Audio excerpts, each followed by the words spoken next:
No, no, non c'è il contratto, c'è il contratto qui, non scritto, ma c'è il contratto, che fino a una certa ora si deve tirare. E quindi la chiamavano bocca di rosa, metteva l'amore, la chiamavano bocca di rosa, metteva l'amore sopra ogni cosa. Appena scesa alla stazione del paesino di San Ilario, si accorsero con uno sguardo che non si trattava di un missionario. C'è chi l'amore lo fa per noia, se lo sceglie per professione, bocca di rosa nell'uno nell'altro le lo faceva per passione. Ma la passione spesso conduce a soddisfare le proprie voglie, senza indagare se il concupito ha il cuore libero oppure ha voglie. Così che da un giorno all'altro bocca di rosa si tirò addosso, tira funesta delle cagnette a cui aveva sottratto l'osso. Ma i comari di un paesino non erano certo di iniziativa, le contromisure fino a quel punto si limitavano all'inventiva.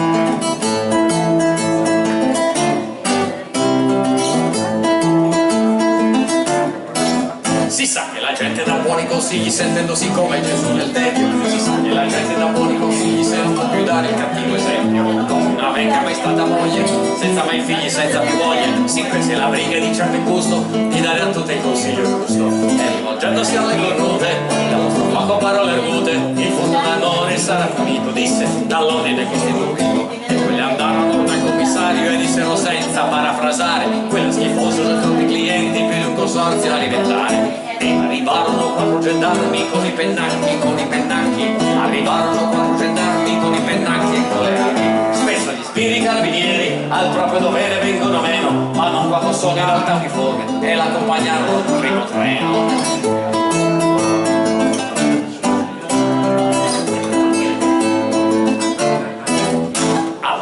C'erano tutti, dal commissario al sacrestano, alla stazione c'erano tutti con gli occhi rossi e il cappello in mano. Salutare chi per un poco, senza pretese, senza pretese, ascoltare chi per un poco portò l'amore nel paese. C'è un cartello giallo con una scritta nera, diceva addio bocca di rosa, racconta se ne parte la primavera.